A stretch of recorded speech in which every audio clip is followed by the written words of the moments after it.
Bonjour à tous. Bienvenue sur notre chaîne YouTube consacrée au voyage dans l'espace. Aujourd'hui, nous abordons un sujet fascinant, est-il possible de voyager dans le temps avec un voyage spatial? Cette question a captivé l'attention des scientifiques et des cinéastes depuis des décennies. Et dans cette vidéo, nous allons explorer cette idée intrigante en détail. Nous allons explorer les théories, les idées et les expériences qui ont alimenté cette quête pendant des décennies. Alors, préparez-vous à un voyage dans le temps et l'espace, car vous allez découvrir l'incroyable potentiel de la science-fiction et de la science réelle. Ne manquez pas cette aventure incroyable et restez jusqu'à la fin pour découvrir toutes les surprises que nous avons en réserve pour vous. Et n'oubliez pas de vous abonner à notre chaîne, de liker cette vidéo et de laisser des commentaires pour nous faire savoir ce que vous pensez. Est-ce possible de voyager dans le temps grâce à un voyage spatial? Cette question fascinante a été posée par des scientifiques et des amateurs de science-fiction depuis des décennies. Bien que cela puisse sembler être une pure fantaisie, il y a en fait des théories scientifiques qui suggèrent que le voyage dans le temps est possible, et que cela pourrait être réalisé grâce à un voyage spatial. La première chose à comprendre est que le temps et l'espace sont étroitement liés, comme le suggère la théorie de la relativité restreinte d'Albert Einstein. Selon cette théorie, la vitesse de la lumière est la même pour tous les observateurs, quelle que soit leur vitesse de déplacement. Cela signifie que le temps et l'espace sont relatifs à la vitesse de l'observateur. Plus précisément, plus vous voyagez vite, plus le temps passe lentement pour vous, par rapport à un observateur qui ne bouge pas.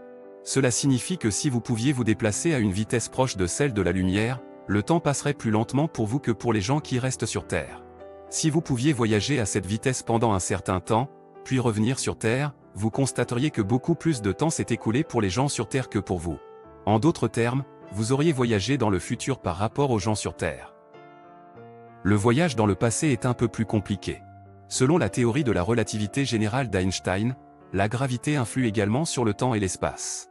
Si vous pouviez vous déplacer à proximité d'un objet massif, comme une étoile à neutrons ou un trou noir, le temps passerait plus lentement pour vous que pour les gens sur Terre.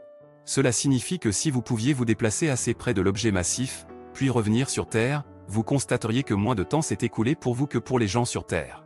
En d'autres termes, vous auriez voyagé dans le passé par rapport aux gens sur Terre. Bien sûr, il y a des obstacles pratiques énormes à surmonter si nous voulons voyager dans le temps de cette façon. Pour commencer, il faudrait être capable de voyager à une vitesse proche de celle de la lumière, ce qui est actuellement impossible avec la technologie actuelle. De plus, il faudrait être capable de gérer les effets physiques de voyager à une telle vitesse, ce qui serait extrêmement dangereux pour les êtres humains. En outre, voyager près d'un objet massif comme une étoile à neutrons ou un trou noir, serait également extrêmement dangereux, car la gravité de l'objet massif serait suffisamment forte pour déchirer tout ce qui s'en approche trop près.